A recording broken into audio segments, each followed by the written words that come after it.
नमस्कार दोस्तों, शाम के 7 बज चुके हैं। शुरू हो चुका है प्राइम डिबेट का समय। मैं हूं आपका अपना संजय राजन।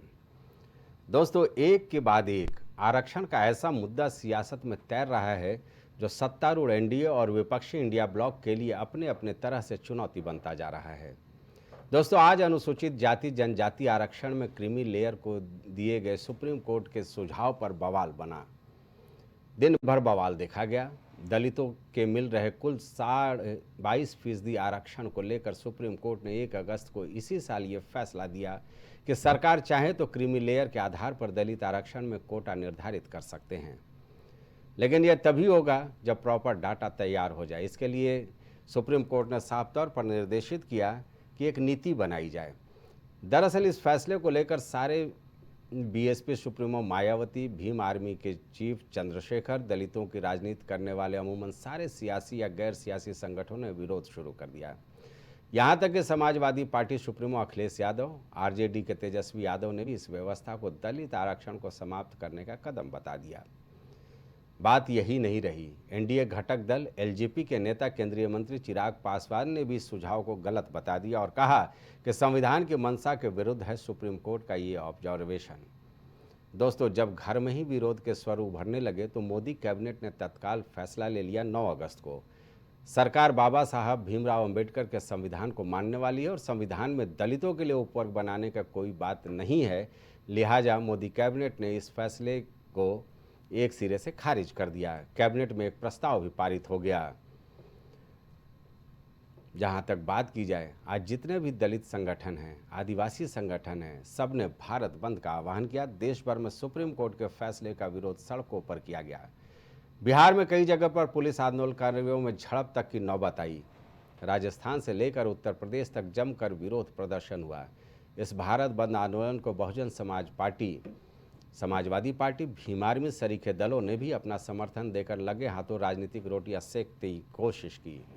दोस्तों, बात वही है। देश में हर कुछ सियासी दल अपने नफा नुकसान के मुताबिक ही नैरेटिव सेट करने में लग जाते हैं। चलिए, आज हम इसी मुद्दे पर अपने खास मेहमानों के साथ चर्चा करेंगे, लेकिन पहले सुन लेते हैं कुछ बयान। कि एक दलित युवक को घोड़ी पे चढ़ने से रोका जाता है, एक दलित परिवार को मंदिर में प्रवेश करने से रोका जाता है, और तो और हद तो तब हो जाती है जब हाल फिलहाल के दिनों में ही एक आईपीएस ऑफिसर सुरक्षा मांगता है अपनी बारात निकालने के लिए। तो आप कैसे इसमें क्रीमी लेयर बना सकते हैं? एक पूर्व मुख्यमंत्री रहते हुए जब मंदिर दर्शन के लिए जाते हैं तो उनके निकलने के बाद मंदिर को गंगा जल से धुलाया जाता है। आज की तारीख में भी ये भेदभाव के उदाहरण देखने को मिलते हैं। तो कैसे इसमें क्रीमी लेयर का प्रावधान हो सकता है? और इस बात को भी मैंने प्रमुखता से कैबिनेट मीटिंग में रखने का काम किया। और मुझे खुशी है कि प्रधानमंत्री जी ने भी तुरंत उसी कैबिनेट मीटिंग के बाद क्रीमी लेयर की जो संभावनाएं माननीय न्यायालय के द्वारा जताई गई थी, उस पर सरकार की तरफ से अपना रुख स्पष्ट करने का काम किया। देखिए, भारत बंद का जो आह्वान जो लोग किए हैं, तो ये सब स्वार्थी तत्व हैं। स्वार्थी तत्व इसलिए मैं कहता हूँ कि वो मेरे भाई हैं, बड़े भाई हैं। छोटे भाई की प्रगति नहीं हो, ऐसा चाह करके वो चाहते हैं कि 100 में 100 का लाभ हम ले लें। सुप्रीम कोर्ट को धन्यवाद देते हैं कि समय की नाजुकता को देख करके हम लोगों में वर्गीकरण की बात किया। जैसे किसी घर में 4 भाई होते हैं, आपस में नहीं पटता है तो संसाधनों का बंटवारा कर लेते हैं और गोतिया के रूप में बढ़िया से रहते हैं। आज उसी प्रकार से हम चाहते हैं, और माननीय सुप्रीम कोर्ट ने भी कहा कि वर्गीकरण होना चाहिए कि जो समाज 76 वर्ष आज़ादी के बाद भी आज उसका विकास नहीं हो सका है, उसको अलग व्यवस्था होनी चाहिए।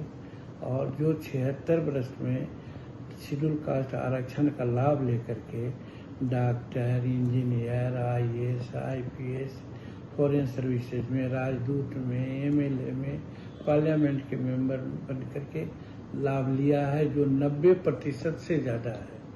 शेड्यूल कास्ट को जितना सुविधा मिली, सुविधा है, वो सबका 90% वही 2, 4, 5 जातियाँ मिल करके ले लिया है।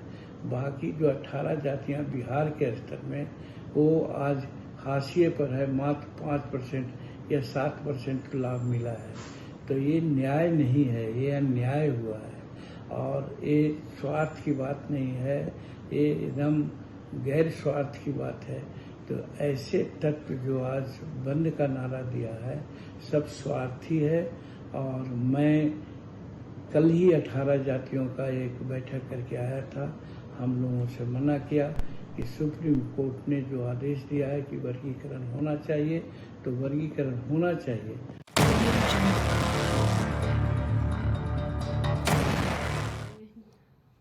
तो सुना आपने, एनडीए के 2 घटक दल थे, हम हिंदुस्तान आवाम पार्टी और एलजेपी। चिराग पासवान कहते हैं कि सुप्रीम कोर्ट का ये फैसला एक सिरे से गलत है। जीतन राम मांझी कहते हैं कि आज जो बंद हुआ वो सरासर गलत है। वो चाहते हैं दलितों में महादलितों को आरक्षण का फ़ायदा मिले। चलिए, हमारे खास मेहमान जुड़ चुके हैं, आगे भी हम चर्चाएं करेंगे, लेकिन सबसे पहले अपने मेहमानों का स्वागत कर लेते हैं। सबसे पहले यहाँ पर आशीष तिवारी जी मौजूद हैं स्टूडियो में हमारे साथ। आप बीजेपी के तेज तर्रार प्रवक्ता हैं, नेता हैं, आपका बहुत बहुत स्वागत है आशीष जी इस चर्चा में। दलित चिंतक की हैसियत से यहाँ पर हमारे साथ मौजूद हैं विद्या गौतम जी। विद्या जी, आपका भी बहुत बहुत स्वागत है। अमित तिवारी कांग्रेस के युवा प्रवक्ता हैं। अमित, आपका भी बहुत बहुत स्वागत है इस खास चर्चा में। और राजनीतिक विश्लेषक की हैसियत से विनय तिवारी जी हमारे साथ इस चर्चा में जुड़े। विनय जी, आपका भी बहुत बहुत स्वागत है। सबसे पहले हम जानने की कोशिश करेंगे, विनय जी आज आपकी बारी आखिर में आएगी। जरा चर्चाओं में पहले सियासी दल और दलित चिंतक की बात रख लेंगे, उसके बाद आपका विश्लेषण लेंगे। अमूमन मैं चर्चा सबसे पहले शुरू करता हूँ राजनीतिक विश्लेषक या वरिष्ठ पत्रकार से। विद्या गौतम जी, ये जो व्यवस्था है आप सुन रही थी, 2 बड़े नेता हैं, दोनों केंद्रीय मंत्री भी हैं। जीतन राम मांझी जी कहते हैं कि दलितों में महादलितों को आगे लाने के लिए सुप्रीम कोर्ट के इस फैसले का स्वागत किया जाना चाहिए। चिराग पासवान कहते हैं कि नहीं, ये सरासर गलत है। तो एनडीए के घटक दलों में ही एक विरोधाभास है। रही बात बीएसपी सुप्रीमो मायावती की, सपा सुप्रीमो अखिलेश यादव की, आरजेडी तेजस्वी यादव की, इन लोग तो सड़कों पर उतर गए और साफ तौर पर कहा कि यह आरक्षण दलितों के आरक्षण समाप्त करने की ओर बढ़ता हुआ एक कदम है। आपको क्या कमियां नज़र आ रही हैं सुप्रीम कोर्ट के इस ऑब्जर्वेशन में जो उसने एक सुझाव देने की कोशिश की है? बिल्कुल संजय साहब, सबसे बड़ी बात है कि यहाँ पे सभी लोगों का पहले तो मैं स्वागत करती हूँ, सभी पार्टियों के सभी लोगों का। सबसे बड़ी बात है कि जो सुप्रीम कोर्ट का फैसला आया है, ये फैसला ऐसे वक्त पे आया है जिस वक्त पे ये मान के आप चलें कि एकदम इस देश में संविधान की जागरूकता को लेकर के लोगों के अंदर इतनी जागरूकता आ चुकी है कि कोर्ट के फैसले को भी लोग समझना शुरू कर चुके हैं। और समझने के साथ साथ में लोगों को पता है कि किसको कम मिल रहा है आरक्षण का लाभ और किसको ज़्यादा मिल रहा है। अभी जैसे मैंने माननीय जितेंद्र राम मांझी जी को सुना, उनकी भाषा शैली जो मुझे लगी, ये लगा कि या तो ये किसी के दबाव में बोल रहे हैं या फिर इनको वैचारिक रूप से संविधानिक व्यवस्थाओं का ज्ञान नहीं है। उन्होंने क्रीमी लेयर पे बहुत सारी बातें बोली। क्रीमी लेयर पे वो कह रहे हैं कि 4 भाई होते हैं, 4 को बंटवारा कर दो तो संसाधनों का बंटवारा हो जाएगा। तो अरे बंटवारा करने से कौन रोक रहा है? हम कह रहे हैं आरक्षण का रिजर्वेशन जो पॉलिसी वो 50% से ऊपर जा ही नहीं सकती है और आबादी के अनुपात में आबादी ज्यादा है। तो आपको हर बार इंडिया का जो इलेक्शन हुआ है संविधान बचाने के नाम पे, इंडिया गठबंधन जो बना है उसमें यही कहा गया था कि हम संविधान बचाएंगे, संविधान को बचाएंगे। तो आरक्षण जो मांझी जी कह रहे हैं, मांझी जी या तो वैचारिक रूप से, मुझे नहीं कहना चाहिए, बड़े लीडर हैं, बड़े सम्मानित हैं, या तो वैचारिक रूप से चीज की उनको समझ नहीं है जो क्रीमी लेयर पे उन्होंने बात करी है, या फिर हो सकता है वो किसी के दबाव में। सुप्रीम कोर्ट का फैसला जो आया है, क्योंकि माननीय कोर्ट का फैसला, कोर्ट किसी चीज का आपको व्याख्या कर सकती है, आपको राय दे सकती है, लेकिन कोर्ट किसी चीज का फैसला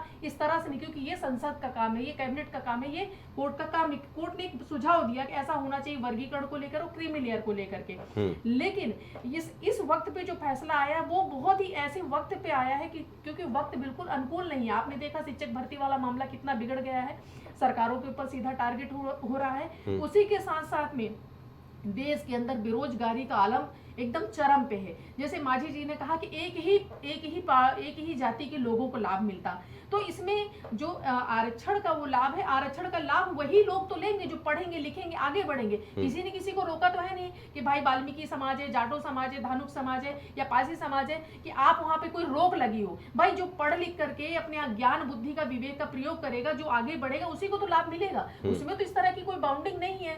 तो ये तो उनको है कि उन जातियों को, उन लोगों को समझाओ कि पढ़ लिख करके फाइट करो, आरक्षण का लाभ लो। दूसरा, सरकार को मैं सीधा कहना चाहती हूँ कि सरकार कैसे समय पे किस तरह के फैसलों का, खैर सरकार ने इसे खारिज भी कर दिया पूरी तरीके से, लेकिन क्योंकि आप केंद्र में और राज्य में देख रहे हैं 35 लाख से ज्यादा बैकलॉग सर खाली पड़े हैं। ये बहुत बड़ा मुद्दा है कि जिस वक्त पे आप बैकलॉग भर नहीं रहे, और बैकलॉग ऐसे ऐसे विभागों के खाली पड़े जहां पे आप सीधा लिख रहे हैं कि नॉट सुटेबल या नॉट फाउंड, इस तरह से आप वो करके जा रहे हैं बैकलॉग को आप सरकार भर नहीं रही है।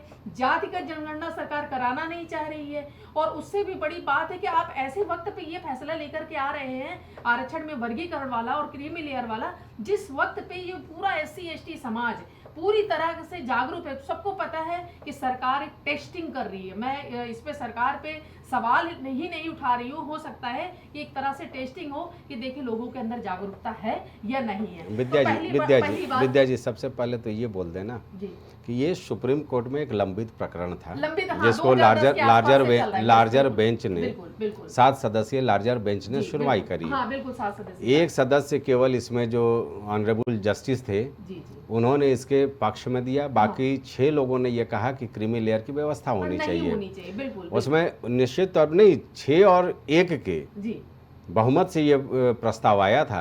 एक आदमी केवल विरोध में था, बाकी 6 का 6 कहना था। उसमें से साफ तौर पर आप देखेंगी कि एक थे जस्टिस गवई और CJI चंद्रचूड़ साहब। इन लोगों ने कहा कई ऐसी जातियां हैं जो आज भी सदियों से उत्पीड़न के शिकार हैं और उनको सामने लाने के लिए ये व्यवस्था की जानी चाहिए। OBC देश में 2650 जातियां हैं केंद्रीय सूची में। SC की बात कर लीजिए 1270 और ST की 748 जातियां हैं। अब OBC में भी क्रीमी लेयर की व्यवस्था चल रही है, बहुत बेहतर चल रहा है। अगर मान लीजिए संजय राजन OBC में है तो हमारे बच्चों को तो आरक्षण की आवश्यकता नहीं है, क्योंकि हम इतने सक्षम हैं कि अपने बच्चों को बेहतर एजुकेशन दे सकते हैं, उनको हर तरह की सुविधाएं दे सकते हैं। और जाहिर सी बात है अगर उनमें प्रतिभा होगा तो वो कंपटीशन में भी आएंगे। संजय सर आपने थोड़ी, लेकिन मेरा सिंपल ये कहना है कि जो जीतन राम मांझी कह रहे थे वो साफ तौर पर उनका कहना था कि मुसहर हुए, धीमर हुए, इस तरह के जो महादलित हैं जो अभी तक आगे नहीं आ पाए हैं, जो आरक्षण का मकसद है, डॉक्टर भीमराव अंबेडकर की मंशा भी यही थी कि जो समाज से बिल्कुल दबे कुचले लोग हैं उनको आगे लाने की बात होती है। जैसे मुसलमान अलग होते हैं, पसमानदा मुसलमान कौन होते हैं, जो अति पिछड़े मुस्लिम होते हैं, तो उनको आगे लाने के लिए मोदी जी बार बार मंचों से कहते हैं, उसको भी लेकर के सियासत हो जाती है। तो सुप्रीम कोर्ट की मंशा तो यही रही है ना कि बेहतरी हो। आपके 22.5% जो आरक्षण का कोटा है उसमें कोई छेड़छाड़ नहीं होना है। तो ये विरोध हमें समझ में नहीं आता है कि अगर अति पिछड़े लोगों को आगे लाने के लिए एक पहल करने की बात सुप्रीम कोर्ट कहता है, ऑब्जर्वेशन देता है, सुझाव देता है, तो हमें लगता नहीं है कि इस तरह से विरोध और इतनी सियासत होनी चाहिए। मैं संजय साहब इसमें एक बात जोड़ना चाहूंगी कि आरक्षण, पहली बात तो आरक्षण आर्थिक आधार पे है ही नहीं संविधान में, ये जाति आधार पे है। आपने OBC की बात करी कि वहां पे क्रीमी लेयर का प्रावधान है, लेकिन आप इस बात को भूल जा रहे हैं कि वहां पे OBC और SC में एक बहुत बड़ी एक दूरी है। वो दूरी कैसे है कि टचबल और नॉन टचबल। अब ठीक है, व्यवस्था ऐसी नहीं है, लेकिन आपने जस्ट पहले चिराग पासवान जी का बयान सुना होगा कि आप वहां आज भी घोड़ी पे नहीं बैठ सकते हैं, आज भी आप गानों की रिंगटोन नहीं लगा सकते, आज भी आपको मंदिर जाने से रोका जाता है। अरे विद्या जी यही मैं दिन भर आज चिंतन कर रहा था इस डिबेट पर आने के पहले कि अमूमन हमें लगता है कि 1000 मामले में से कोई एक मामला ऐसा नजर आता हो। वो जमाना गया जब बिहार, वो मामला चला गया जब बिहार में भाई ठाकुर साहब खड़े रहते थे कि दलित का बारात आना है तो बहू पहले उनके साथ रहेंगी, फिर हाँ, उसके घर वो में एक भेजा समय जाएगा। बीत वो गया, जमाना लेकिन गया आज भाई। दुनिया चांद पे जा रही है, अब आज तो दुनिया वो जो अंतरिक्ष पे जा सबसे रही है, पिछड़े लेकिन तबके आज के भी लोग ये हैं, घटनाएं उनको आगे क्यों? लाने की आवश्यकता सवाल इस है। बात की है संजय साहब कि आज भी ये घटनाएं आखिर क्यों, चाहे वो कोई भी लड़ाई हो, कोई भी विचार हो, प्रतीक के रूप में किया जाता है, लेकिन आज भी आजादी के 70-75 साल बाद भी यदि घोड़ी पे चढ़ने के नाम पे, या यदि दलितों को मकान के सामने से आज भी चप्पल लेके गुजरना पड़े। झांसी में आज भी एक राजों के रजवाड़े के यहाँ ऐसी व्यवस्था है, किले के सामने से महिलाएं चप्पल पहन के नहीं जाती है, आज भी वो प्रथा के रूप में जिंदा है। तो इसका मतलब आज भी कोई भी चीज है प्रतीक के रूप में, नीला झंडा, नीला गमछा हम लोग डालते हैं तो क्या है, वो प्रतीक है। तो आज भी अगर देश के 70-75 साल भी ऐसी घटनाएं हो रही, मंदिर में नहीं जाने दिया जाता, घोड़ी पे नहीं बैठने दिया जाता, बहन बेटियों के साथ आज भी जाति और धर्म के नाम पर अगर कोई अत्याचार हो रहा है, तो आरक्षण वाला जो मुद्दा, मैं वहां फिर से जाना चाहती हूँ, जो मांझी जी ने अभी कहा, उन्होंने सोचा है कि आरक्षण जो है वो एक आर्थिक मामला है कि नहीं सबको संसाधन दे दो। आरक्षण संसाधन की व्यवस्था नहीं है, आरक्षण है कि आपको प्रतिनिधित्व मिलना चाहिए। 100 लोग भर्ती होंगे, 22 हमारे लोग होंगे, और 22 लोगों में आरक्षण का ये मतलब तो नहीं है कि आप पढ़े लिखे बिना परीक्षा पास करे आपको नौकरी मिल जाएगी। आपको टैलेंट तो दिखाना पड़ेगा ना, नौकरी लेने के लिए आपको एजुकेशन और हायर एजुकेशन में जाना पड़ेगा, परीक्षा को पास करना पड़ेगा। तो माननीय मांझी जी से ये कहना चाहती हूँ कि आपकी जो जातियां पिछड़ गई, हमारे एससी समाज में जो जातियां पिछड़ गई, आप उनके घर घर जाइए, उनकी बेटियों को बेटों को पढ़ाइए, हायर एजुकेशन के लिए प्रेरणा दीजिए, लेकिन आप आरक्षण के नाम से कृपया करके आप राजनीति करना बंद करिए। नहीं, ठीक है। आज जो बहुत बड़ा मांझी जी को सुना तो मुझे इस चीज का लगा, और कभी मुलाकात होगी तो मैं जरूर उनको इस बात का समझाऊंगा। चलिए अमित जी, भाई अगर मुसलमानों में पासमानदा के बेहतरी की बात होती है, दलितों में अगर महादलितों के बेहतरी की बात होती है, तो इसमें विरोध कहाँ है साहब?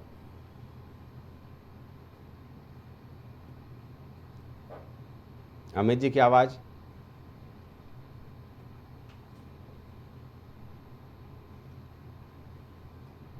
हाँ बोलिए।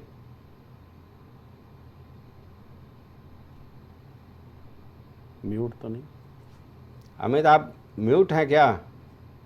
मैं तो म्यूट नहीं हूँ। हाँ ठीक है, आ रही आवाज, बोलिए। देखिए संजय जी, कहीं पर भी कोई आपत्ति नहीं किसी को, आपत्ति सरकार की मंशा में है कि सरकार की मंशा सदैव दूसरों के अधिकारों का हनन करने को लेकर के रही है। अमित, सरकार ने अमित देखो सर, मैं उसी बात पे आ रहा हूँ। एक चीज बेसिक समझ लीजिए ना, फिर चर्चा में बढ़ेंगे तो अच्छा रहेगा। सुप्रीम कोर्ट सरकार के आदेश निर्देश पे नहीं चलती है ना, ये मैं नहीं मानूंगा ना, मैं मंजूर कहूंगा कि इस तरह का कोई बयान हो। मैं उसी बात पे आ रहा हूँ। देखिए, जो सुप्रीम कोर्ट का फैसला है वो सर्वमान्य है, उस पे हम और आप हम तो टीका टिप्पणी नहीं कर सकते, क्योंकि वो सबसे सुप्रीम अदालत का फैसला है। लेकिन लोगों का आज अविश्वास क्यों है? लोगों का अविश्वास सरकार के प्रति इसलिए है कि कहीं ना कहीं अगर सुप्रीम कोर्ट ने डायरेक्शन दिया है सरकार को, तो क्रियान्वित सरकार करेगी। तो सुप्रीम कोर्ट के फैसले पर हम कोई टीका टिप्पणी नहीं करते, लेकिन हम ये जरूर चाहते हैं कि लोगों में अविश्वास है कि एज ए ट्रायल प्रयोग कर रहे हैं संविधान को खत्म करने का। तो लोगों में अविश्वास सरकार की नाकामी है भाई। कि जब मैं बता रहा हूं आपको, जब समाज का दबा कुचला शोषित वंचित इन सब के लिए बेहतर व्यवस्थाएं करनी चाहिए, सरकार वो करने में असफल रही। उनको बेहतरीन एजुकेशन मिले, सरकार वह भी करने में असफल है। उनके बच्चे आगे जाके पढ़ सके, कम फीस में पढ़ सके, उसके लिए भी सरकार ने अपनी अक्षमता दिखाई है, कोई इंफ्रास्ट्रक्चर नहीं किया है। और ये बात हम बहुत दिनों से कह रहे हैं कि निजीकरण की आड़ में एक ऐसा खेल खेला जा रहा है जिसमें समाज के शोषित वंचित दबे कुचले इन सब का नुकसान होना है, क्योंकि इन सब पर कुछ चंद लोगों का कब्जा हो जाएगा, और जब वो चंद लोगों का कब्जा होगा तो इनकी जो बेसिक इंफ्रास्ट्रक्चर है, जो मूलभूत आवश्यकताएं हैं, उन पे वो लोग डाका डालेंगे। हमें अमित जवाब ये चाहिए, जो आज सड़कों पर सुप्रीम कोर्ट के फैसले की खिलाफत में लोग उतरे हैं। आप लोग नैरेटिव गजब सेट कर देते हैं भाई, संविधान के ऊपर समस्या आ गया, फलाना हो गया, डिमकाना हो गया। संक्षेप में सवाल पूछे तो आज़ाद भारत में सबसे ज़्यादा शासन किसने किया? एक एक लाइन में जवाब देंगे। जो हम लोग बोर्ड का एग्ज़ाम देते थे ना, तो एक शब्द में आंसर करने वाला जो सवाल होता था। फिर मैं विश्लेषण देता हूँ, आज़ाद भारत में सबसे ज़्यादा शासन किसने किया? अमित, बिल्कुल कांग्रेस ने किया।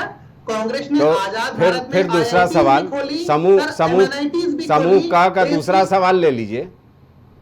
फिर अगर 10 साल में मोदी के कार्यकाल की तुलना कर लेंगे अपने 50 साल के कार्यकाल से, तो समस्याएं वहीं की वहीं है ना। नहीं, समस्या बिल्कुल नहीं। देखिए, सबसे ज्यादा कांग्रेस पार्टी ने शासन किया, लेकिन हमें हमें इसके हमें साथ-साथ जो जवाब देश में चाहिए था, मैंने ये पूछा था, सिंपल सा जवाब इसका तार्किक रूप से दीजिए कि मुसलमानों में अगर पसमानदा के बेहतरी की बात होती है तो राजनीति, दलितों में महादलितों के भलाई की बात करने के लिए सुप्रीम कोर्ट अगर कुछ ऑब्जर्वेशन देता है उस पर राजनीति। कोई देखिए, कोई सर मैंने कहा ना कि सर कोई राजनीति नहीं है, पार्टी है राजनीति नहीं। लेकिन पार्टी, कांग्रेस पार्टी इस बात को कहती है कि इस सरकार ने सदैव लोगों के हक को हड़पने का प्रयास किया है, चाहे वो लेटरल एंट्री से लेकर के निजीकरण के दौर में हो। वो सब वही बातें हैं सर, जो अधिकार, जो संविधान प्रदत्त हमें सुविधाएं थी, कांग्रेस पार्टी ने IITs बनाई, कांग्रेस की सरकारों ने MNITs बनाई, जिसमें गांव गरीब का बच्चा जाकर के कम फीसों में पढ़ सकता था।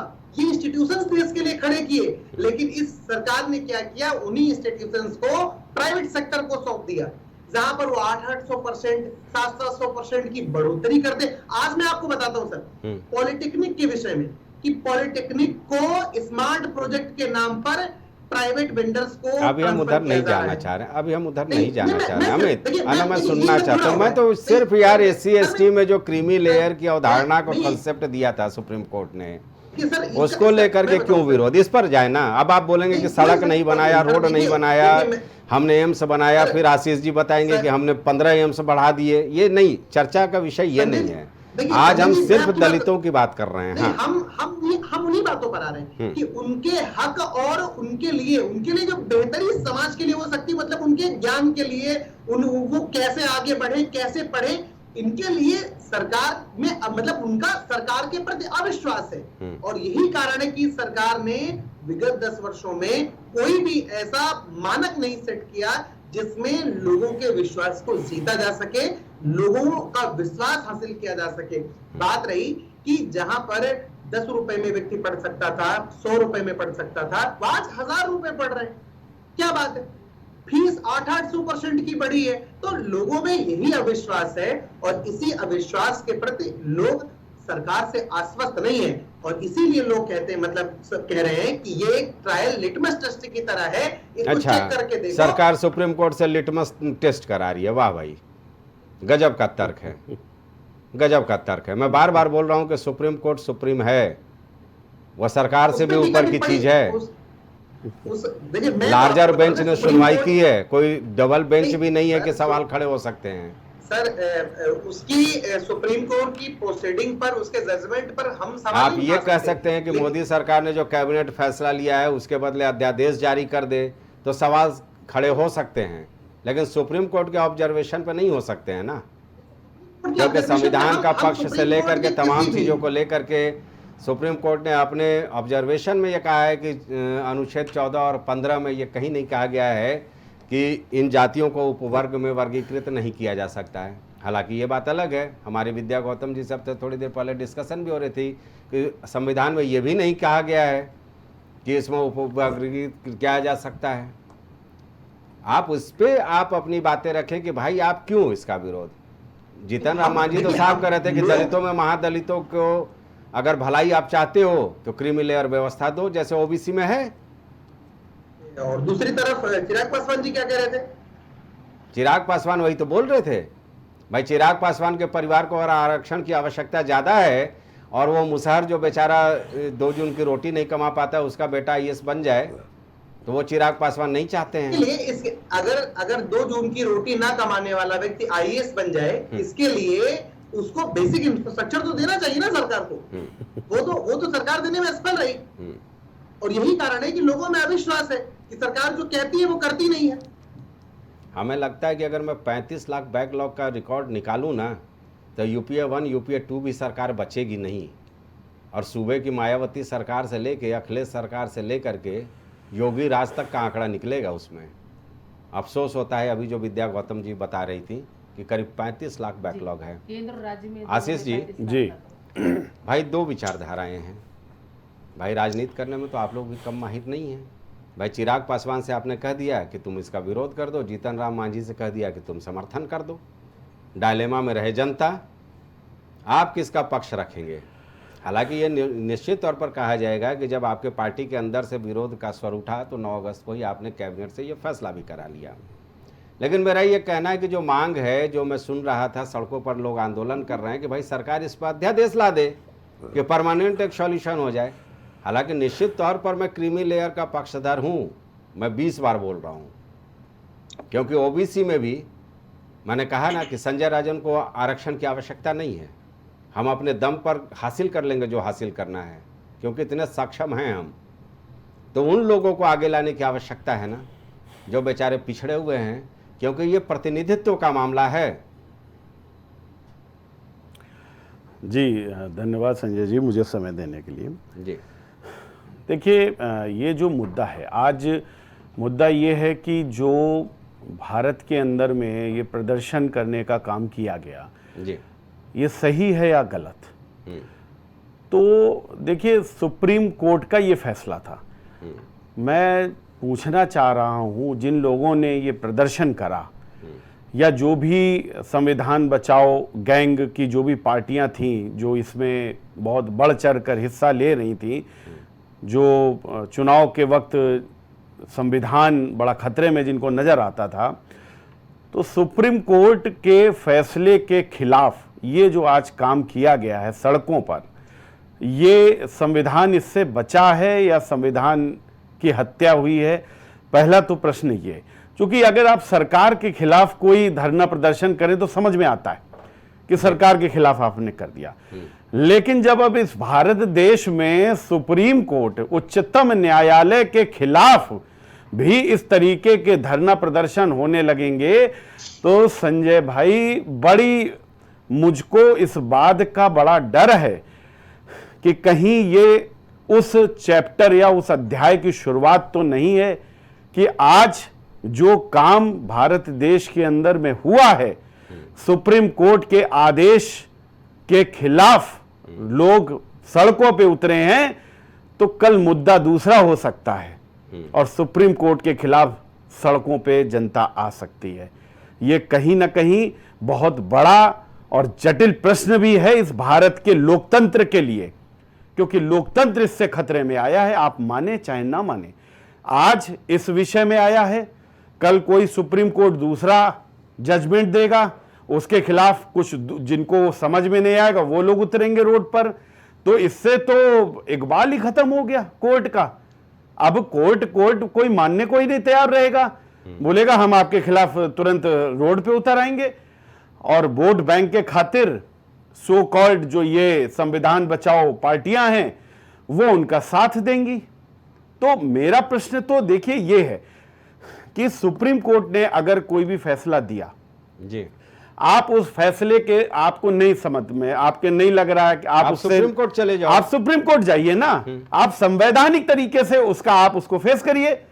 आप सुप्रीम कोर्ट के फैसले के खिलाफ रोडों पे ये जो काम कर रहे हैं ये बहुत बड़े खतरे की घंटी है संजय भाई। आज आपकी ये जो डिबेट है उसके माध्यम से मैं कह रहा हूं, आशीष जी इसको लेकर के मैं भी गंभीर था। ये आप समझ लीजिए कल की डेट में, सुप्रीम कोर्ट कल की डेट में पहली बार इस तरह का प्रदर्शन पहली बार ये हो रहा, कल की डेट में जो राम मंदिर के ऊपर फैसला आया है उसके खिलाफ भी लोग आ जाएंगे, या और भी जो फैसले सुप्रीम कोर्ट सो मोटो जो स्वतः संज्ञान ले लेता उसके खिलाफ भी लोग आ जाएंगे। ये कहीं ऐसा ना हो कि ये एक शुरुआत, आज का काला दिन है। मैं बोल रहा हूं आपको अगर इसका विरोध करना था, आपको फैसला नहीं अच्छा लगा, तो संविधान में इसका भी तरीका दिया गया है। बाबा साहब भीमराव अंबेडकर ने उसका भी तरीका बताया है कि आप उसके खिलाफ अपील में अनुरोध में चले जाइए, आप कि आप इस पर पुनर्विचार याचिका डाल दीजिए। लेकिन ये जो काम हो रहा है ये काम बहुत गलत हो रहा है। पहली बात तो मैं ये कहना चाहूंगा, इसमें मेरी आपत्ति है। दूसरी बात मैं आपको बताऊं, ये सही है या गलत है, जैसा कि क्रीमी लेयर की बात है, ये मैं अपनी बात बोल रहा हूं, ये पार्टी का स्टैंड नहीं है। क्योंकि पार्टी का जो स्टैंड है वो माननीय प्रधानमंत्री जी ने 9 अगस्त को अपना सुना दिया कि हम इस तरीके से कुछ भी नहीं करने वाले हैं।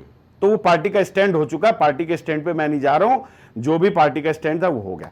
मेरी अपनी ये बात है, मैं भी इस बात को कहना चाहता हूं कि क्रीमी लेयर की बात या जो इस तरीके का विरोध कर रहे हैं, आप स्क्रीन पर भी देख सकते हैं, ये सांसद साहब बैठे हुए हैं, ये भी सांसद है, पप्पू यादव जी हैं, ठीक, और वो सांसद जो अभी नगीना से हुए हैं। जिन लोगों को इसकी जरूरत नहीं है, सबसे ज्यादा परेशान वही लोग हो रहे हैं, और वो इसके विरोध में आ रहे हैं कि क्रीमी लेयर वाला मसला कहीं ना हो जाए। क्यों ना हो जाए? आपने बहुत अच्छी बात बताई और बहुत अच्छा उदाहरण भी दिया कि अगर पसमानदा मुसलमानों को आज जरूरत है तो क्यों ना उनको उठाने की बात हम करें, उनके लिए हम उस ओर भी ध्यान दें। लेकिन वो कौन लोग हैं जो नहीं चाहते हैं कि उनके ही समाज के लोग जो वाकई में जिनको जरूरत है इन चीजों की, उनको वो लाभ पहुंचे, आरक्षण का लाभ वहां तक पहुंचे? वो कौन से लोग ऐसे हैं? तो ये भी हमको ध्यान देना होगा। और तीसरी बात ये है कि अगर ये हमारे कांग्रेस के प्रवक्ता जो बैठे हैं सरकार को कोस रहे हैं यहाँ पर, जबकि सरकार का कोई मसला भी नहीं है, सरकार ने तो खुद भी अपना स्टेटमेंट और सब कुछ कर दिया, लेकिन उनकी गलती नहीं है, वही 4-6 बातें रटी रटाए हैं। अगर इनकी जगह आप आज समाजवादी पार्टी के प्रवक्ता को लाते तो अच्छा रहता, चूंकि उन्होंने पार्टिसिपेट करा। ये जिस पार्टी के प्रवक्ता हैं उनके तो राहुल गांधी का एक स्टेटमेंट भी आज इसके लिए नहीं आया है। ये बड़ी अचंभे की बात है। आप देखिए कि ये यहाँ पर बैठकर उसके बारे में विषय में बात कर रहे हैं, लेकिन राहुल गांधी का आज यहाँ पर एक भी स्टेटमेंट नहीं आया और कांग्रेस के लोगों का भी कोई स्टेटमेंट नहीं आया। तो निश्चित तौर पर ये लोग सिर्फ ये दलितों को वोट बैंक समझते हैं। देखो आशीष, ये सिर्फ वोट बैंक की राजनीति है। हमारे नेता ने, हमारी पार्टी ने पहले ही दिन अपना स्टैंड क्लियर कर दिया। नहीं, कोई नहीं करा है। आप पता कर लें, राहुल गांधी का कोई स्टेटमेंट नहीं आया। ठीक है, कोई बयान नहीं आया। कोई आया है क्या? अमित जरा कोई बयान नहीं आया। तर्क सुन लीजिए ना। लेकिन राहुल जी का कोई बयान नहीं आया। राहुल गांधी का बयान इस मुद्दे पे आएगा भी नहीं, क्योंकि वो नेता प्रतिपक्ष हैं। नहीं, सुनिए विद्या जी, ये मामला संविधान बचाने का नहीं है, ये संविधान की हत्या का मामला है। सुप्रीम कोर्ट के फैसले के खिलाफ जब से मैंने होश संभाला है, शायद पहली बार हुआ है। ये एक चिंता का विषय है। मैं आ रहा हूँ आपके पास, सुन लीजिए। राहुल गांधी नेता प्रतिपक्ष हैं, उनके भी सलाहकार ये जानते हैं कि इस मुद्दे पर सुप्रीम कोर्ट के फैसले के खिलाफ कैसे अगर जाना होगा तो कांग्रेस संभवतः जल्दी ही एक याचिका दायर कर देगी। जहां तक मुझको जानकारी मिली है कि वो याचिका जाने वाली है सुप्रीम कोर्ट में, ये बात अलग हो सकती है।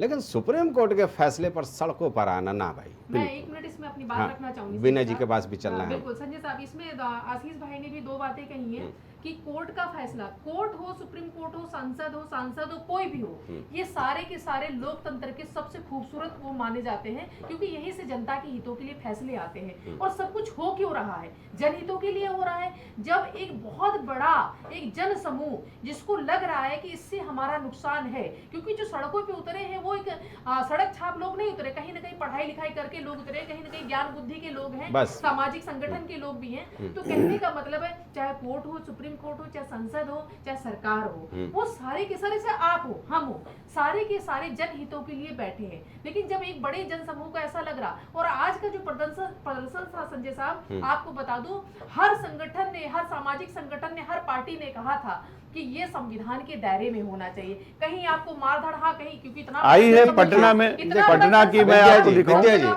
दो बातें सुनिए। ये हिंसा भी हुई है। नहीं सुनिए, हिंसा हुई है। अरे नहीं, तर्क ये नहीं है। विद्या जी मेरी बात समझ लीजिए। संसद में कोई अध्यादेश, कोई विधेयक पारित हो जाता है, आप सड़क पर उतर करके संघर्ष कर सकती हैं।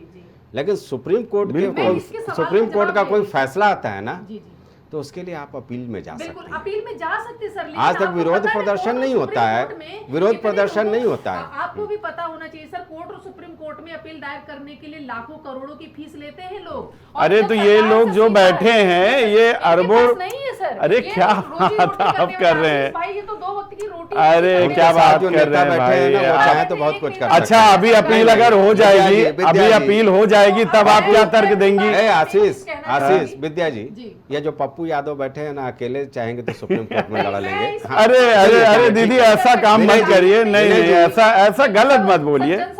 नेता गलत है। मत बहुत बोलिए, गंभीर- रोज बहुत 50 गंभीर- जन याचिकाएं जाती हैं। विनय आप जी के ऐसे- पास चलते हैं, विनय जी से विश्लेषण लेते हैं। विनय जी, जी भाई अगर अदालत का कोई फैसला आए और हम आप विश्लेषण कर दें, एक बार मैं भी कटघरे में खड़ा हो चुका हूँ रिपोर्टिंग करने में अदालत के फैसले पे, हाई कोर्ट में, यहीं लखनऊ खंडपीठ में, तुरंत अवमानना का केस बन जाता है साहब, और बड़े बड़े दिग्गज सुप्रीम कोर्ट के फैसले पर सवाल खड़े करते नजर आए। एक तो ये कि क्या उनके खिलाफ भी अवमानना का मामला चलना चाहिए, बिल्कुल, चाहे वो contempt of सत्तारूढ़ court है। दल के हो या विपक्षी दलों के हो। और दूसरा ये कि भाई सरकार की मंशा पर आप सवाल खड़े कर रहे हो, सुप्रीम कोर्ट क्या सरकार के हिसाब से फैसले देता है क्या? संजय जी, हम्म, आपने खैर आज अच्छा किया जो हमको सबसे बाद में बोलने का अवसर दिया, जी। तो इसलिए कि हम भी थोड़ा सबकी बात समझें। हम्म, मैं अपनी बात रखूं उससे पहले मैं थोड़ा ये कहना चाह रहा हूं कि मैंने किसी के बीच में बोला नहीं। कोई नहीं ठीक है ना? बोलेगा, आप तो निश्चिंत रहें, मैं बोलें। आशा करूंगा कि हाँ थोड़ा हमें समय मिले। जी जी। देखिए, नेताओं के खिलाफ तो जाहिर सी बात है स्वतंत्र भारत में कभी कुछ नहीं कहा गया। अगर उनके खिलाफ कोई भी बात अगर होती है, अगर कुछ अवमानना या कुछ भी कोर्ट अगर कुछ बोल दे या पब्लिक कुछ बोल दे या पक्ष या विपक्ष में एक दूसरे पे कुछ टीका टिप्पणी कर दें तो तुरंत लोकतंत्र की हत्या हो जाती है। तो बिल्कुल इसलिए सही। वो माननीय है, हम्म, नेता है, उनके खिलाफ नहीं बोलना चाहिए। वो संविधान से ऊपर है, पहली चीज। ये हिंदुस्तान की जनता जितनी जल्दी समझ जाए वो उसके लिए सही होगा, बाकी किसी के लिए सही नहीं है। हम्म, दूसरी चीज, अब हम मुद्दे पे आते हैं कि आरक्षण के ऊपर बहस हो रही है। ठीक? ये तो सब लोग जानते, इस पैनल में जितने लोग बैठे हैं सब लोग जान रहे हैं कि सुप्रीम कोर्ट ने अपना जजमेंट दिया, सरकार का इससे कोई मतलब नहीं। जी। लेकिन जाहिर सी बात है, विपक्ष में अगर जो लोग हैं वो जब ईवीएम को या किसी और संवैधानिक संस्था को जो नहीं छोड़े तो सुप्रीम कोर्ट को क्या छोड़ेंगे? सुप्रीम कोर्ट जब उनके पक्ष का डिसीजन देगा तो सुप्रीम कोर्ट जीवित है, संविधान की उसने रक्षा की। जब उनके कुछ ऐसे चीजों पर डिसीजन देगा जो उनको उनके गले नहीं उतरता है तो वो उसकी भी आलोचना करेंगे। आलोचना ही इस आजाद भारत का सबसे आप एक समझ लीजिए, आजादी के नाम पे खाली आलोचना मिली है कि हमारे पास फ्रीडम ऑफ स्पीच है, मैं किसी को भी कुछ कह सकता हूँ। खाली यही एक चीज मिली है और कुछ नहीं मिला। बाकी सब सारे मौलिक अधिकार सब दबे हैं, खाली इसी चीज को लेके है कि हाँ ये लोकतंत्र, इसी से पता चलता है कि हिंदुस्तान में लोकतंत्र है। देखिए, आरक्षण संविधान में परमानेंट व्यवस्था तो नहीं है। अगर इससे कोई इत्तेफाक नहीं रखता हो तो हो सकता है मैं उसको करेक्ट कर दूं। बाबा साहब अंबेडकर ने परमानेंट व्यवस्था इसकी नहीं की है। 10 साल की संविधान में जो शुरुआत इसका उल्लेख है वो परमानेंट के लिए नहीं है। आप आरक्षण दे सकते हैं, उनमें बदलाव कर सकते हैं, उनकी समीक्षा कर सकते हैं, और हर 10 साल बाद की। जी। जो आरक्षण जो लागू हुआ है उसकी व्याख्या की जानी चाहिए और उसमें देखना चाहिए कि हाँ जो हमने अपने जो नियम कानून बनाए हैं आरक्षण के प्रति वो सुचारू रूप से काम कर भी रहे हैं कि नहीं कर रहे हैं, और जरूरत पड़े तो उनमें बदलाव किए जा सकते हैं। और चूंकि ये संवैधानिक चीज है, संविधान की सबसे ज्यादा सुरक्षा का जिम्मा अगर किसी को मिला है वो सुप्रीम कोर्ट को ही मिला है। सुप्रीम कोर्ट का जो प्रथम दायित्व ही है कि संविधान की सुरक्षा करना। नो डाउट संसद सर्वोच्च है, ठीक है, आप उसके खिलाफ आप जो आप कानून ले आइए और सुप्रीम कोर्ट के फैसले को पलट दीजिए, ये आपके पास अधिकार है। लेकिन जो सुप्रीम कोर्ट को अधिकार मिले हैं तो उसने अपने शक्तियों का प्रयोग करते हुए कुछ व्याख्या की है उसने। अब अगर ये इतनी ही खराब व्याख्या है और अगर उस सुप्रीम कोर्ट ने अगर कहीं ना कहीं संविधान की हत्या करने की कोशिश की है जो तथाकथित लोग कह रहे हैं, तो ये फिर ये चीज तो क्रीमी लेयर ओबीसी में लाके संसद ने भी कर दिया था। तो जब जिन लोगों ने, अब ऐसा तो है नहीं कि ओबीसी में अगर क्रीमी लेयर आए तो वो ठीक है, वो जस्टिफाई है, और एससी एसटी में आए तो वो अनजस्टिफाई। ये तो तर्क नेता ही कर सकते हैं, हम और आप लोग तो खैर गले से नहीं उतरेगा। दूसरी चीज है बिल्कुल व्यापक चीज है संजय जी, हमारे हम परिवार पे आ जाते हैं।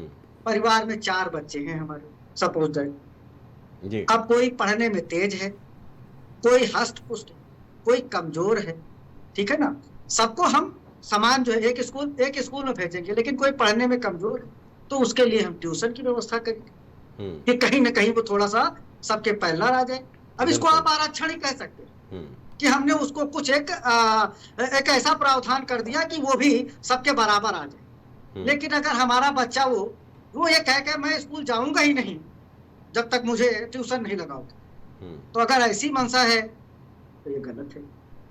ठीक, आरक्षण का लाभ खाली एक जो समाज के तबके से अलग रह गया है उसको ऊपर लाने के लिए जो प्रावधान किए जा रहे हैं उनके लिए है। अब उनकी समीक्षा जरूर होनी चाहिए। पिछले 3 दशक से ज्यादा समय हो चुका है आरक्षण को लागू हुए।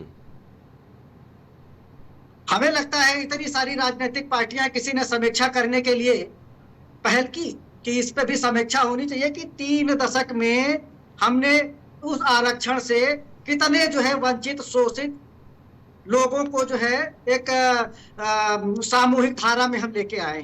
कभी किसी ने जानने की कोशिश की? नहीं की।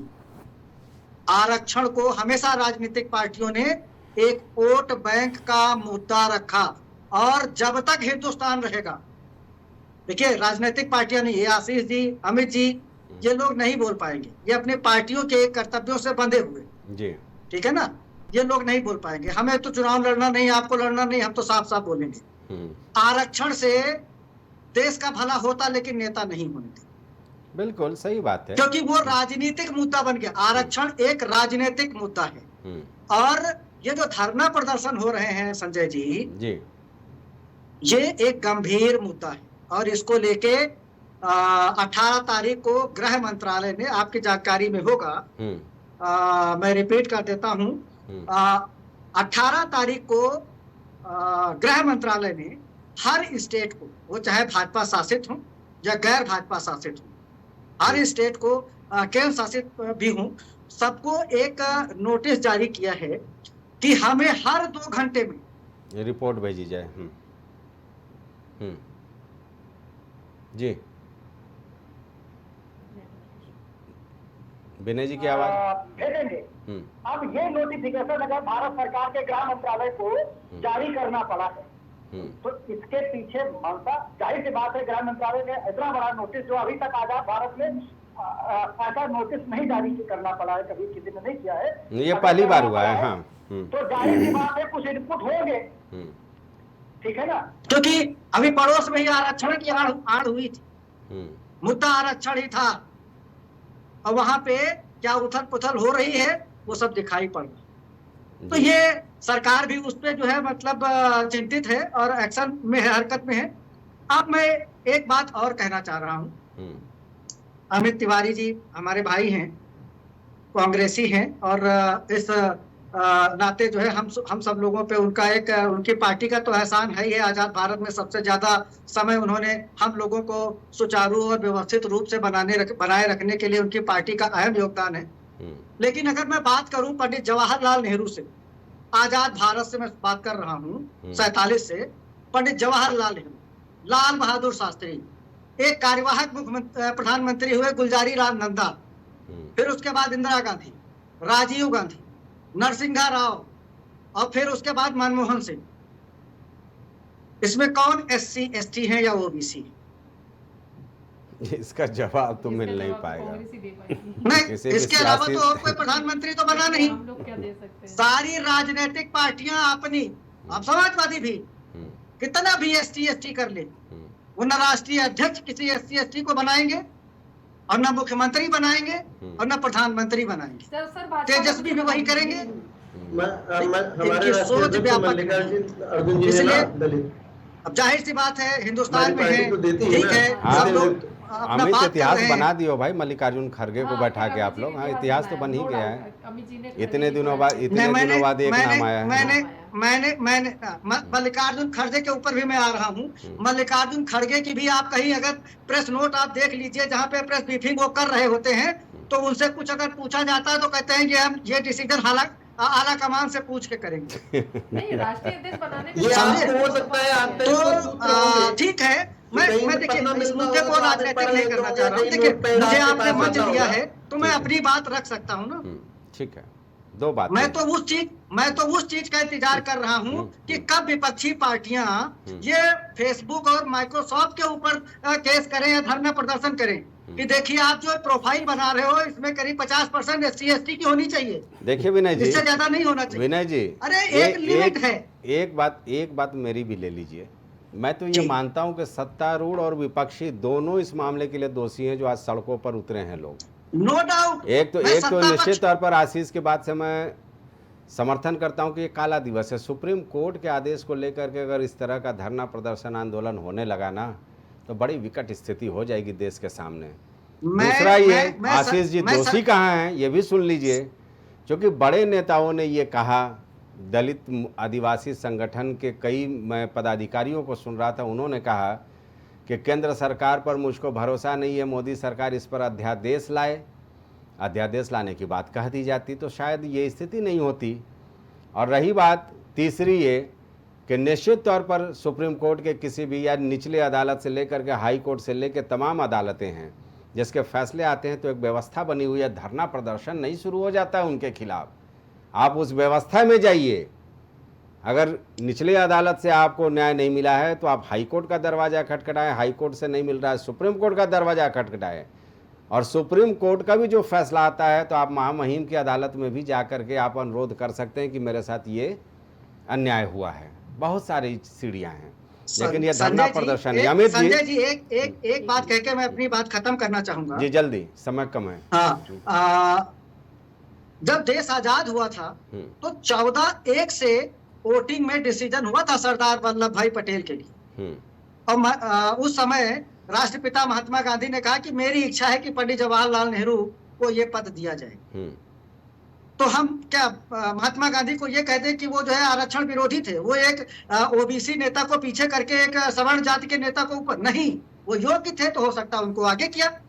हर बात में आप पतंगड़ बनाने की कोशिश करेंगे तो वो चीजें नहीं। सुप्रीम कोर्ट ने अगर कोई डिसीजन दिया है, फुल बेंच ने दिया है तो सोच समझ के दिया होगा। कि ऐसे ऐसे मुद्दों पर राजनीति हो रहा है, जैसे लेटरल एंट्री था वो बिल्कुल गलत था। UPSC के जरिए अगर कोई नोटिफिकेशन होता है उसमें आरक्षण की व्यवस्था नहीं होती है तो वो सरासर गलत है। चलिए, सरकार ने उसको वापस ले लिया। अमित जी भाई, निश्चित तौर पर आपके सामने रास्ता है भाई, आप लोग समर्थन मत कीजिए ऐसे आंदोलनों का, लोगों को समझाइए। नैरेटिव सिर्फ नफा नुकसान के लिए सेट मत कीजिए। संविधान को खतरा तब हो जाएगा जब सुप्रीम कोर्ट के फैसले का इस तरह से विरोध होने लगेगा सड़कों पे। संविधान तब सुरक्षित रहेगा जब आप इस व्यवस्था के खिलाफ, ये जो लार्जर बेंच था उसके फैसले के खिलाफ आप सुप्रीम कोर्ट में फिर जाते, पुनर्विचार याचिका दायर करते। देखिए संजय जी, बहुत स्पष्ट है, आपने भी कहा कि ये पूरा मसला सरकार को लेकर के है। देखिए, सुप्रीम कोर्ट का फैसला है, उस पर हम भी सवाल नहीं उठा सकते, आप भी नहीं उठा सकते, और भारत में कोई भी नागरिक सवाल नहीं उठा सकते। दूसरी बात, ये सब अविश्वास को लेकर के है कि सरकार ने विगत दिनों जो अपनी जैसे लेटरल एंट्री है, आप समझिए, अभी आपने घी डालने का काम किया सरकार ने, तो सरकार आए दिन कुछ ना कुछ अपना सगुफा लेकर के आती रहती है जिसके माध्यम से देश के लोगों में अविश्वास है। उसी अविश्वास का ही कारण है। सरकार को चाहिए कि आपने बोला ना अध्यादेश लेकर के आए, सरकार की नीति पे लोगों को भरोसा नहीं, तो बात तो सही है कि सरकार की नीति पर लोगों को बिल्कुल भरोसा नहीं, क्योंकि विगत कार्यकाल लोग देख चुके हैं। और आज अगर इतना मुखर विरोध कल लेटरल एंट्री का ना हुआ होता तो हम और आप कल भी पैनल पे चर्चा कर रहे थे कि 2018 से 2024 तक कुल 74 पदों पर ये भर्ती कर चुके हैं। अगर हम सब इतना कड़ा विरोध ना दर्ज कराते। नहीं, अमित देखिए, मैं सशक्त विपक्ष की बात करता हूं, लेकिन सशक्त विपक्ष जो है गैर जरूरी चीजों पर राजनीति न करने लगे, ये भी देखना होगा। हाँ, विद्या जी कुछ कहना चाह रही थी। मैं अपने जो विश्लेषक, राजनीतिक विश्लेषक सर हैं, उन्होंने कहा कि राजनीतिक मतलब आरक्षण 10 साल के लिए, तो सर मैं इसमें बता दूं कि राजनीतिक आरक्षण तो 10 साल में समीक्षा होती है, और बाकी जो ये है ये मूल भावना के अंतर्गत है। इसमें आप सामाजिक, आर्थिक लोगों का पहले ये देखना पड़ेगा कि उसका क्या सामाजिक वो है, उसके बाद ही इस आरक्षण को आप कह सकते हैं। दूसरी जो उन्होंने बात कही कि आखिर ओबीसी में क्रीमी लेयर की बात आपने बार बार कही, तो ओबीसी में क्रीमी लेयर का अलग तरह का प्रावधान है, एससी में क्रीमी लेयर का अलग। ओबीसी में कभी भी आपने निम्न जाति होने के कारण आपको मारा नहीं जाएगा, हत्या नहीं होगी, लेकिन हजारों देश की ऐसी घटनाएं हैं जहां आप छोटी जाति में आते, एससी में आते, एसटी में आते हैं। और तो और आपने मध्य प्रदेश की कितनी बड़ी घटना भी अभी कि उस गरीब आदमी के मुंह के अंदर बाथरूम किया गया इसके लिए कि वो छोटी जाति का था, वो मजदूरी करने से उसने मना कर दिया था। सर मैं इस बात को कोट बार बार कर रही हूँ कि ओबीसी आरक्षण और एससी के आरक्षण में और क्रीमी लेयर में बहुत जमीन आसमान का अंतर है। और बार बार कहना चाहते हैं कि आरक्षण कोई ऐसा सौदा नहीं कि आप उठा के किसी को नौकरी दे देंगे, आपको पढ़ना लिखना पड़ेगा। जो जातियां पिछड़ गई हैं उन जातियों को शैक्षणिक व्यवस्था हायर एजुकेशन में आगे लाना पड़ेगा। उनकी सबसे बड़ी बात है कि जातिगत जनगणना को लेके कितने बार कहा जा रहा है कि सरकार इससे क्यों डर रही है। जातिगत जनगणना करा लीजिए, उसमें सब डाटा निकल के आ जाएगा किसके पास में कितनी व्यवस्थाएं हैं। दूसरा बार बार एक ही बात कहना चाहते हैं कि आरक्षण का आधार आर्थिक बिल्कुल भी नहीं है, ये सिर्फ एक प्रावधान ऐसा है, एक ऐसी व्यवस्था है कि आपका उचित भागीदारी हर क्षेत्र में होनी चाहिए। तो उचित भागीदारी तय कैसी होगी? तय ऐसे होगी कि भाई आप उन लोगों की जातीय गणना कराइए कि इसका आर्थिक आधार सामाजिक आधार कैसा है। और जब आप ओबीसी की बात करें तो वहाँ हुई ही व्यवस्था, वहाँ पे गणना करी गई है, उसमें कमंडल की रिपोर्ट आई तब जाकर के ये चीजें। तो जो होमवर्क है हमें वो करने की सबसे पहले जरूरत है। चलिए इस बात पे विद्या जी लास्ट में एक सेकंड में रख देती हूँ कि जो ये आज लोग सड़कों पे उतरे हैं कोर्ट के फैसले, ये कोर्ट के फैसले के खिलाफ नहीं, सरकार को जगाने के लिए है कि ये जो बात है ये हमें पसंद नहीं है। और कोर्ट पे कोई नहीं जा रहा, सब लोग न्यायालय का वो करते, सम्मान करते कि सरकार जल्द से जल्द इसमें प्रावधान करे, अध्यादेश लेकर के इसको नवी अनुसूची में डाला जाए। इसलिए सरकार ये लोगों का वो था। बाकी ज्ञापन बड़े संसदीय मर्यादित भाषा में दिया गया है, कहीं कहीं क्योंकि इतना बड़ा मूवमेंट तो कहीं ना कहीं छोटी मोटी घटनाएं, लेकिन हाँ लोकतंत्र में ये चीजें रोज रोज हो और रोज रोज इस तरह से हो तो लोकतंत्र के लिए ज्यादा सही नहीं। इसलिए सरकार और कोर्ट को ऐसे जन समूह के ऐसे फैसलों को सोच समझ के ही आगे लाना चाहिए। ठीक है, बात आ गई। मेरा ये कहना है ना आशीष जी, संजय जी हाँ जल्दी 30 सेकंड के लिए मुझे आशीष के पास जाना है। हाँ समय नहीं है, बोलिए। मैं मुझसे बात कर रहे हैं ना संजय? हाँ विनय जी बोलिए। मैं देखिए विद्या जी ने जो बोला है कि जो ओबीसी का जो क्रीमी लेयर था वो आर्थिक आधार पे था और इसमें जो निम्न वर्ग को, देखिए अगर creamy layer supreme court decide कर रहा है उसमें कुछ गलतियां हैं तो पुनर्विचार याचिका से वहां पे अपनी बात रखी जा सकती है कि अगर क्रीमी लेयर लाना है तो उसमें ये प्रावधान रखिए, ये ऐसा कुछ बड़े आंदोलन के लिए और दूसरी चीज जो विद्या जी ने 2 बार बोला कि घोड़ी पे नहीं चढ़ने देते हैं, ऐसा करते हैं वैसा करते हैं। देखिए ये प्रथाएं हैं और प्रथाएं आरक्षण से खत्म नहीं होंगी जब तक जनता जागरूक नहीं होगी। जागरूक करने के लिए राजनेता क्या कर रहे हैं उसका एक अच्छा उदाहरण ये है कि मायावती को जब मौका मिलता है तो वो 30% ब्राह्मणों को विधानसभा में भेज के अपनी पूर्ण बहुमत की एक सरकार बनाती। ठीक है, समझे? उनको एससी एसटी ओबीसी में कोई नेता नहीं मिलता जिनको वो टिकट दे। 107 विधायकों को उन्होंने एक साथ जो है ठीक है विनय जी, ये मैं शुरू में ही कह चुका हूँ कि केवल राजनीतिक मुद्दा के अलावा नहीं है, लेकिन राजनीति में अति राजनीति ना हो जाए ना। कुछ संवैधानिक संस्थाएं ऐसी हैं जिसके खिलाफत करने से देश का माहौल खराब होता है। आशीष देखिए अभी हमारी बहन विद्या गोप्तन जी ने बहुत एक गलत बात यहाँ पर बोली। उन्होंने कहा कि ये जो आंदोलन है ये सुप्रीम कोर्ट के फैसले के खिलाफ नहीं है, सरकार को जगाने के लिए है। कितनी बड़ी झूठ बात इन्होंने ऑन कैमरा बोल दी। आप किसी से भी पूछिए, जितने भी आपने आज लोगों से बात करी होगी या ये जो आज प्रदर्शन हुए हैं इसमें जो बैनर बने हैं, बैनरों में देखिए सुप्रीम कोर्ट के फैसले के खिलाफ साफ शब्दों में ये लिखा है। कहीं नहीं लिखा है कि सरकार को जगाने के लिए या अध्यादेश के लिए या कोई और बात, लेकिन लास्ट में ये कि सरकार नहीं ये कहीं नहीं लिखा। देखिए ये आप गुमराह मत करिए। देखिए मैं आपको फिर नहीं देखिए मैं अध्ययन करके या पूरे दिन आज मैंने अध्ययन करा, इसलिए मैं बोल रहा हूँ कि इसमें मैं आपको बताना चाह रहा हूँ। बहन मेरी बात सुन लीजिए, आप देखिए गुमराह मत करिए। आज का मैं जो बोल रहा हूँ और आप चूंकि देखिए संविधान को बचाने की बात है और बाबा साहब भीमराव अंबेडकर के संविधान को बचाने की बात है। तो आप कभी ऐसा मत करिए कि राजनीतिक होकर आप बाबा साहब के खिलाफ कहीं खड़ी नजर आए। तो फिर आप एक बात समझिए, ये जो न्यायालय से ये जो निर्णय आया है, जो फैसला आया है, ये बाबा साहब भीमराव अंबेडकर के संविधान के हिसाब से ही आया है। और आज उसके खिलाफ जिस तरीके से असंवैधानिक तरीके से उसको तोड़ने का काम करा गया, उसके ऊपर कुठाराघात करने का काम करा गया, ये जो चीज है ये सही नहीं है। मैं सिर्फ लास्ट में संजय भाई इतना ही कहूंगा कि ये इसका दूसरा तरीका हो सकता था। जो भी लोग ये आज उतरे थे सड़कों पे, उसका वो दूसरा तरीका कर लेते, लेकिन निर्णय के खिलाफ और सुप्रीम कोर्ट के निर्णय के खिलाफ इस तरीके से ये करना कहीं ना कहीं आगे भविष्य के लिए ये खतरे की घंटी है। ये चिंता का विषय है और इसलिए मैं भी इसका समर्थन नहीं करता हूँ। ये जन भावनाएं फिर किसी भी मामले में आ जाएंगी। यही तक आप बहन समझिए, ये जन भावनाएं किसी भी मामले में फिर आ जाएंगी। राम मंदिर में यही जन भावनाएं मुसलमानों की आ जाती तो आप क्या करती। देता है। सारे खास मेहमानों का बहुत बहुत शुक्रिया इस चर्चा में शामिल होने के लिए, क्योंकि ये गंभीर मुद्दा है। जो नैरेटिव सेट करने की सियासी दल कोशिश कर रहे हैं ना, हम चाहते हैं कि देश में एक सशक्त विपक्ष हो, लेकिन सशक्त विपक्ष कहीं अति उत्साह में इस तरह का कदम न उठा ले जो देश के लिए भी नुकसानदेह हो। सुप्रीम कोर्ट का फैसला और उसकी खिलाफत के लिए सड़कों पर उतरना और उसके लिए मोदी सरकार को जिम्मेवार बताना, यह तमाम ऐसे सवाल हैं जो जहन में वाकई कई सवाल उत्पन्न कर रहे हैं। चलिए आगे जो कुछ भी होता है वो देखा जाएगा। फिलहाल इस चर्चा में इतना ही। मुझे दीजिए इजाज़त। नमस्कार।